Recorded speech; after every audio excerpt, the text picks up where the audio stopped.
Salve, camaradas! O tema do vídeo de hoje é os bastidores do golpe do 8 de janeiro.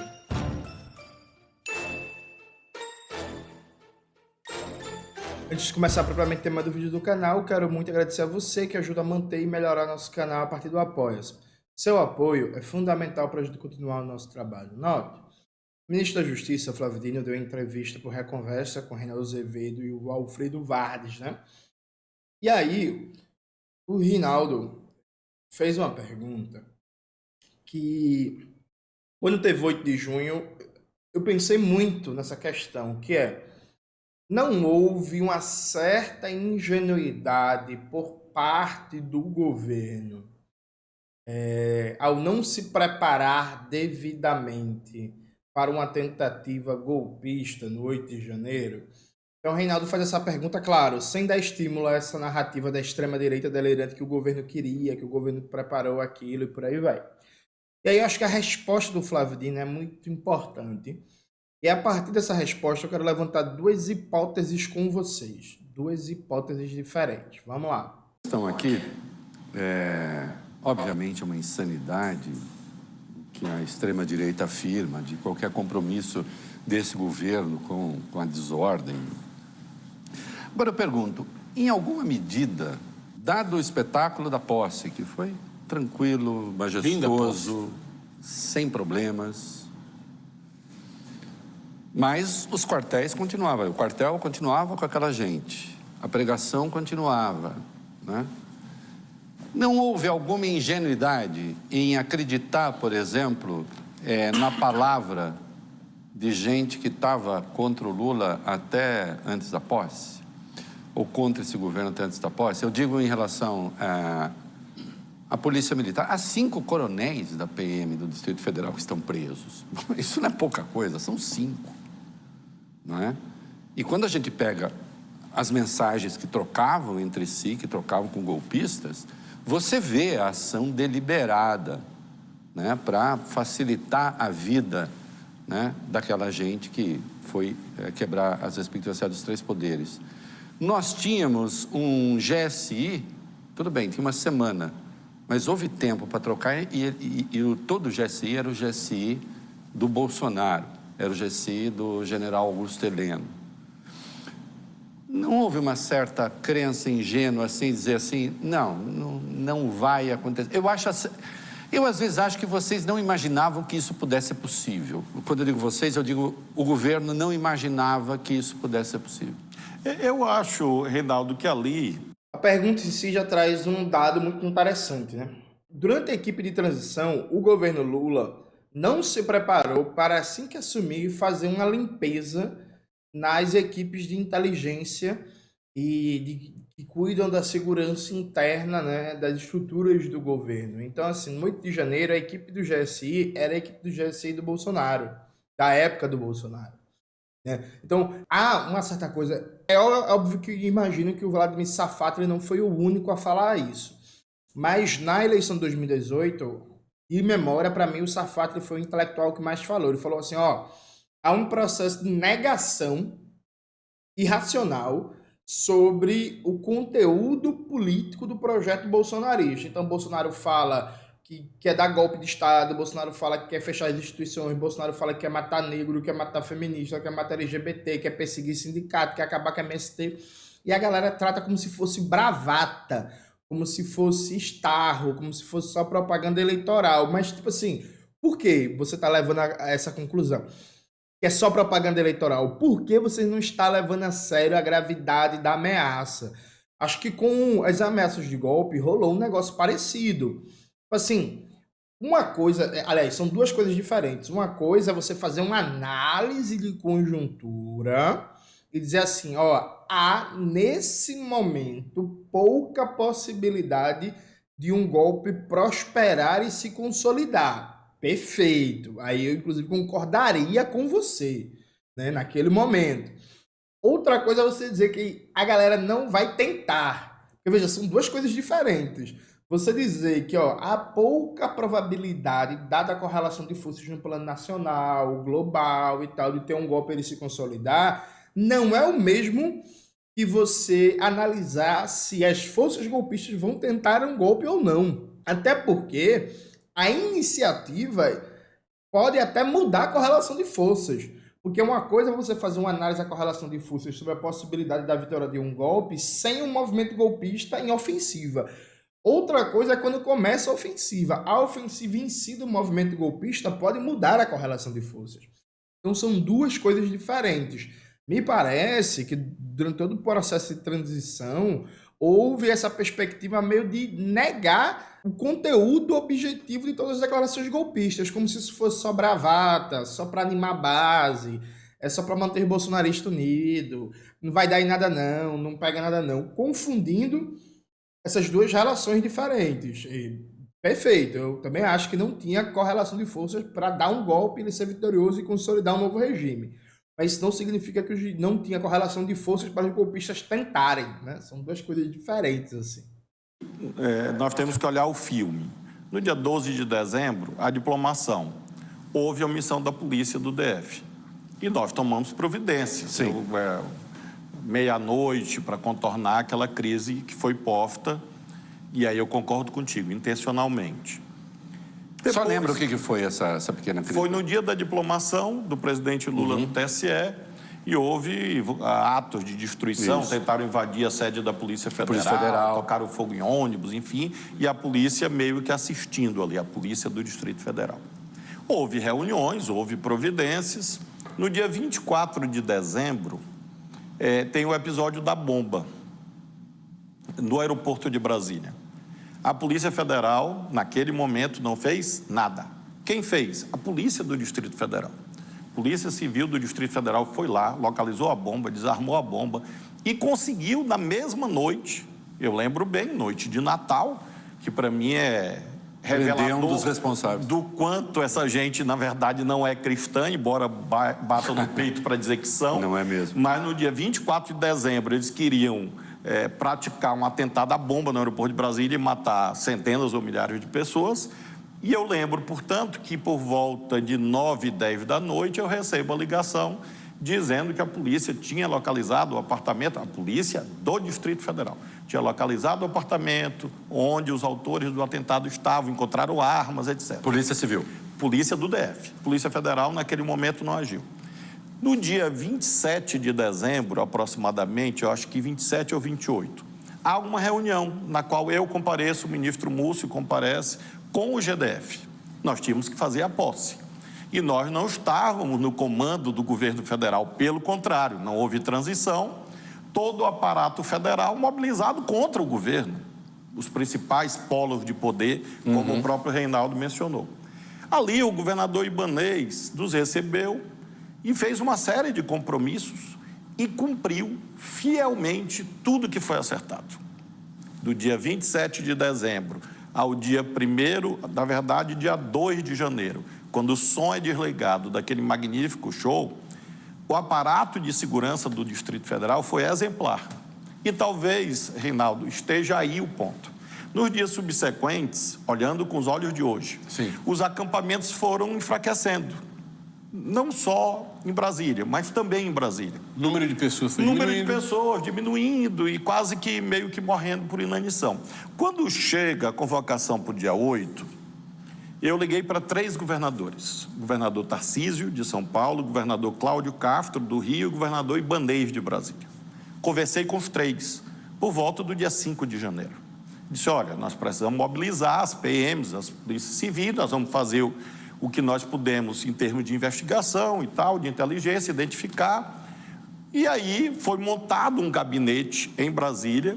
O governador Tarcísio disse que iria agir em São Paulo. E eu faço questão de registrar que no dia 7 de janeiro, sábado, houve uma tentativa de invasão de uma distribuidora de combustível aqui em São Paulo, da empresa Vibra, em São José dos Campos. Eu liguei ao governador Tarcísio e ele prontamente mobilizou a polícia, a PRF também foi mobilizada e pusemos fim àquele movimento no sábado. O governador Cláudio dizia, aqui no Rio, tudo tranquilo. O governador Ibanez dizia, aqui em Brasília, tudo tranquilo. Não obstante, no dia 6, que é uma sexta-feira, foi feita uma reunião das forças policiais federais e distritais. e foram definidas tarefas. Você faz isso, você faz aquilo outro. No dia 7 pela manhã, eu acordo com aquela inquietação da dupla checagem. Eu ligo ao doutor Andrei, diretor-geral da Polícia Federal. Doutor Andrei, isso está estranho, esse negócio. Vá lá na Secretaria de Segurança Pública do DF, do governo do Distrito Federal, e vamos fazer uma outra reunião. E essa reunião acontece no dia 7 de janeiro, véspera, ao meio-dia. É repassado todo o planejamento. Ocorre que na noite... O secretário não estava. Não, estava o substituto, que era o 2 da SSP. E estava lá. Essa é uma coisa que, quando eu assisti essa entrevista, me chamou a atenção. Pô, vem cá, galera. Quer dizer que o secretário de Segurança do Distrito Federal viaja de férias no meio de um processo ultratensionado, com vários sinais de possível problemática. Isso não acendeu um alerta máximo no governo? Isso não fez assim a galera olhar assim, ei, porra, tem algo errado aí, viu? Tem uma malícia aí. E já, quando o Flavidino terminar o fio histórico dele, eu vou colocar para vocês o ponto central. E eu tenho que tomar cuidado, inclusive, para colocar o ponto central para não ser processado. Mas vamos lá, a gente vai chegar lá. Circunstância é essa que nós não sabíamos, inclusive. Mas, enfim. Secretário e seu antecessor. E meu antecessor, sim. Passar. No dia 7... Nós estamos falando do Anderson Torres, que era ministro da Justiça e foi nomeado secretário de Segurança, e no dia que foi nomeado tirou licença e viajou para Orlando. E deixou um substituto que dizia o tempo inteiro, há áudios já publicados, que estava tudo bem, tudo tranquilo, enfim. Na noite do dia 7, eu leio uma matéria jornalística na internet, por volta de 10 da noite, em que o planejamento foi alterado. O governador dizia, não, a esplanada estará aberta. E eu digo, mas como? Não foi isso acertado? E eu mando mensagem a ele e digo, mas como é que é isso? Onde vão ser os bloqueios da esplanada? Na manhã do domingo, ele diz, não, está tudo bem, vai ter bloqueio, polícia, etc, etc, etc. Quando eu sou chamado às 2h40 da tarde, chego no Ministério 3 e pouco da tarde e olho, eu ligo para ele, não consegui, ele, por alguma razão, não pôde atender. Falo com o chefe da Casa Civil, doutor Gustavo. Eu disse, doutor Gustavo, cadê a polícia do Distrito Federal? E ele diz, está aí. Eu digo, não, doutor Gustavo, eu estou no Ministério da Justiça, eu estou vendo, eu estou de frente para a esplanada e a polícia não está aqui. O que havia sido programado não estava lá. E hoje nós sabemos, em face das investigações, que havia uma intencionalidade, uma desmobilização, uma desarticulação, que foi exatamente para facilitar tudo. E aí houve o momento da reação. De modo, Reinaldo, que em síntese eu te diria assim, esse breve resumo, eu estou contando assim, um resumo, uma síntese de um itinerário, ele é carregado pela necessidade de você respeitar a autoridade do GDF, que tem o poder legal sobre a esplanada dos ministérios, e pela história de êxito na posse. Então eu te diria assim, que havia uma preocupação, é falsa a ideia que não houve, mas, infelizmente, as pessoas estavam numa rede criminosa, como hoje nós sabemos, e o planejamento que constava no papel não apareceu no dia 8, na realidade. As imagens mostram isso. Eu lamento muito que tenha ocorrido, mas hoje nós sabemos de tudo. Na época, não. Sim. E aí, essa é a diferença. Contar a história quando já conhece, mas é muito melhor, né? Não dá para contar antes. Aqui, gente, eu chego no ponto central. Veja, preste atenção. Quando você analisa historicamente o papel dos partidos políticos, dos governos, aqui estamos falando especificamente de governos no capitalismo, né? A gente percebe o seguinte, algumas máquinas partidárias conseguem alcançar tal nível de profissionalização e de enraizamento no aparelho do Estado, que é normal e esperado, embora isso apareça pouco na literatura oficial da ciência política, ou apareça pouco nos jornais, mas é normal e esperado que essas máquinas partidárias construam instrumentos de informação e contra-inteligência paralelos e imbricados com as instituições oficiais do Estado burguês. Dito de maneira mais concreta, Quando você é um partido político, você constrói uma máquina, uma burocracia político-partidária que tem perspectivas governativas de longo prazo, é normal você recrutar canais de informação, de contra-inteligência, em postos chaves do Estado, do aparelho do Estado, para você, dentro da máquina partidária, criar uma dinâmica institucional em que, por exemplo, dando exemplo do que o ministro Flávio usou, ele ligou para o secretário da Casa Civil do Distrito Federal e ele falou que a polícia estava lá. Não, você vai saber se a polícia está se movimentando ou não numa situação como essa, a despeito do canal oficial de informação, que é ligar para o responsável ou entrar em contato formal com o responsável do Distrito Federal. Na história do capitalismo, a gente vê isso em vários momentos, mas a gente nunca para muito para racionalizar. Então, por exemplo, história dos Estados Unidos, a perseguição, a repressão, a vigilância ao Partido Político dos Panteras Negras, a Malcolm X, ao Dr. Martin Luther King, por aí vai. Isso foi construído toda uma rede de informação, de contra-inteligência que tinha contato direto com várias burocracias partidárias, inclusive vários órgãos empresariais, que passava por fora, em muitos aspectos, dos canais oficiais, né? Então, por exemplo, a direção do Partido Democrata, que tinha muito mais proximidade com o movimento dos direitos civis, ela tinha, sim, informações privilegiadas, recebia relatórios privilegiados por fora dos canais oficiais sobre que líderes, por exemplo, do movimento dos direitos civis era importante dar destaque, tentar cooptar, fracionar o movimento, que líderes deveriam isolar, como é que seriam as movimentações. Assim como na história do governo da democracia cristã na Itália, todo o processo de vigilância, perseguição ao Partido Comunista Italiano e ao movimento comunista também passava por fora de vários canais oficiais, criando uma dinâmica, inclusive, de contra-inteligência, de informações privilegiadas no âmbito da democracia cristã. A gente também tem vários exemplos disso aqui no Brasil, inclusive. Certa vez, na UFPE, em 2015, estava lá numa atividade do Departamento de Ciência Política, né? Aí veio uma figura que eu, evidentemente, não posso falar o nome, aí o bicho delegado de Polícia Federal, cientista político e tal, e a gente conversando, conversa vai, conversa vem, falando sobre a crise do PSDB, naquele contexto pós-eleição, pós-vitória de Dinho, Maécio enlouquecendo, pedindo recontagem das urnas, querendo dar um golpe e tal, não sei o quê.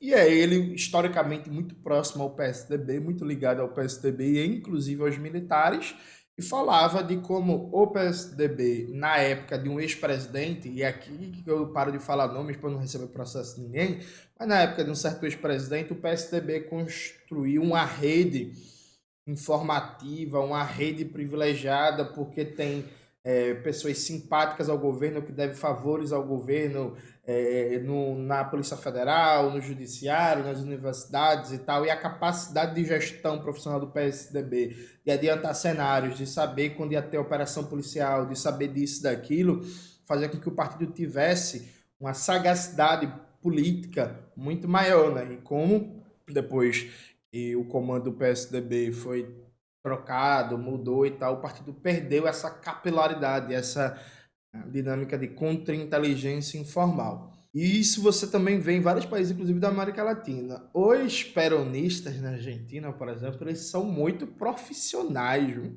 Tem uma entrevista do ex-marqueteiro do PT e do PDT, né, o João Santana. E aí, quando ele vai falar do peronismo e do petismo, ele fala, mas o peronismo é sério, o peronismo é muito profissional. A forma como você consegue se apropriar de alguns elementos do Estado para montar a sua estrutura própria, para irrigar de informação a estrutura própria de contra-inteligência, para você não depender só da hierarquia formal das instituições, é algo que os peronistas fazem muito bem e é algo que todo mundo que é profissional na disputa político-partidária do capitalismo faz. Veja, não é legal, é isso, não é legal, mas é algo generalizado. Assim, por exemplo, como não é legalizado no Brasil, você contratar cargos comissionados só para você ter pessoas que vão estar recebendo dinheiro para fazer campanha para você e para debaixo dos panos também doar para campanha, né, como contribuição individual. Mas é um negócio que todo mundo faz e quem faz isso bem tem capacidade de competitividade eleitoral maior, sabe? Nesse naipe. A minha dúvida Eu assisti essa entrevista e é óbvio, gente, que o ministro Flávio Dino não pode falar disso abertamente, né? É óbvio, ninguém aqui é inocente. Mas veja, eu sinceramente, eu espero não estar sendo ingênuo e tal, mas eu tenho uma visão até positiva do PT. Eu espero, mas espero muito, que o PT, enquanto a burocracia partidária que mais conseguiu disputar eleições presidenciais no Brasil, eleições presidenciais em condições competitivas, né?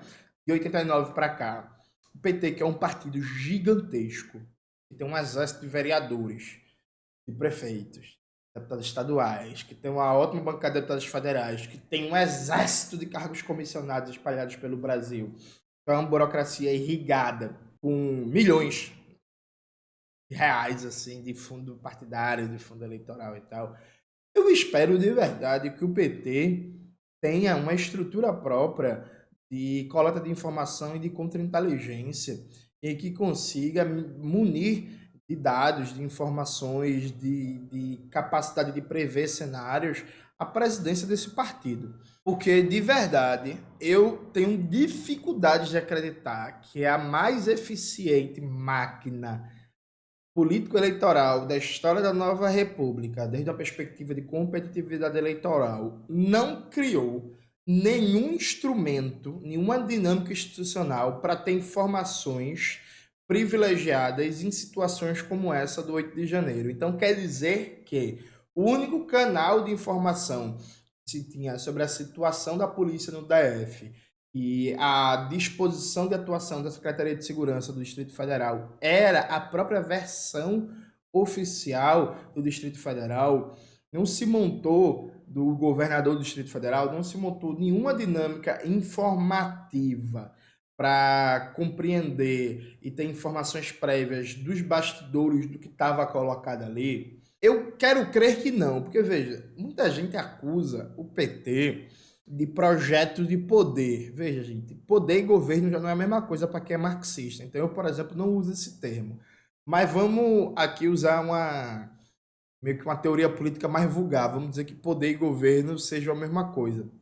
Veja, não me parece que o PT tem um projeto de poder. Projeto de poder tem os peronistas na Argentina, tá ligado? Projeto de poder tem os democratas nos Estados Unidos. Projeto de poder tem o PSUV na Venezuela, assim, sabe? Projeto de poder é quem consegue criar uma dinâmica institucional estratégica, se aproveitando da máxima acessibilidade que você tem de recursos, de pessoal e de estrutura dentro do próprio Estado, para você melhorar sempre mais sua competitividade nesse próprio sistema político. Então, se o PT não tem nenhuma estrutura de inteligência em contra-informação privilegiada, depois de passar quase 20 anos no governo, se ele não consegue acionar, por exemplo, em casos de lawfare, não se fala tanto em lawfare, o partido tem que ter, por exemplo, numa situação como essa, uma capacidade de ser informado de que existe um conluio de delegado X da Polícia Federal com delegado Y para criar um factoide amarrado com a imprensa e tal delegada que está vazando documentos sigilosos de processo para ser tema do Jornal Nacional. Não pode só confiar no controle das instituições. Isso não existe no mundo real, viu, gente? Sabe assim, isso não existe no mundo real, em país nenhum do mundo, em canto nenhum do mundo, assim. Isso não existe. É isso. Então, quando eu vi essa entrevista, só o que me fez pensar foi, meu irmão, de verdade, eu espero muito que o nível de republicanismo não seja tão ingênuo, tão quase que idealista de achar que uma república funciona na prática só pelos seus canais institucionais oficiais e por aí vai. O PT não tenha nenhuma dinâmica institucional para conseguir informações para além dos canais oficiais. Se for esse o caso, é um governo que é estruturalmente vulnerável a conspiratas golpistas. É claro que você pode criar estruturas que deem errado, né? Vamos lembrar que o governo João Goulart, por exemplo, tinha um dispositivo militar né, por fora dos canais oficiais das Forças Armadas, para tentar se informar de manobras golpistas, inclusive para tentar resistir às manobras golpistas que eventualmente viessem das Forças Armadas. E o PCB, pré-64, também tinha um dispositivo militar oculto, né, o anti-mil, né, meio que secreto, que poucas pessoas na direção nacional do partido sabiam. Deu errado, né? Tanto assim que o golpe de 64 deu certo. Né? Mas é premissa de alguém que tem um projeto realmente duradouro, não precisa nem ser um projeto revolucionário, mas que tem um projeto realmente duradouro e não é um partido liberal, no sentido de acreditar que a disputa se dá dentro das regras do jogo, das instituições, como está na letra da lei, por aí vai, que não existe em canto nenhum do mundo, você montar dispositivos de inteligência e contra-informação. Então, essa é a minha dúvida. É uma dúvida que, evidentemente, nunca vai ser respondida, porque esse tipo de coisa não se debate em público, né? Mas me gerou muita curiosidade pensar isso, né? Até hoje, tem alguns pontos muito, por exemplo, não respondidos. A lista tríplice, por exemplo, para Procurador-Geral da República, que é um corpo de 1.200 procuradores. Antes do governo Lula e Dilma aceitar a lista tríplice no passado, eles não fizeram nenhuma pesquisa de perfil político e ideológico daqueles procuradores para saber qual seria a tendência de indicação e projetar um cenário que a tendência da lista da Associação Nacional dos Procuradores seria de um procurador liberal, que seria contra o PT, alinhado a um projeto tucano, estadunidense e tal. Sabe, esse tipo de coisa, às vezes eu fico pensando, tipo, ninguém responde isso, ninguém debate isso, mas são curiosidades importantes que dizem muito sobre a dinâmica de funcionamento de uma organização político-partidária e como eles pensam, né, a governança, né? Acho que são alguns temas que vale a gente pensar e debater no futuro próximo. É isso, galera. Espero que vocês tenham gostado do vídeo de hoje do canal. Não se esqueça de se inscrever no canal, ativar o sininho, curtir esse vídeo, compartilhar e tudo isso que vocês já sabem. Um beijo e até a próxima.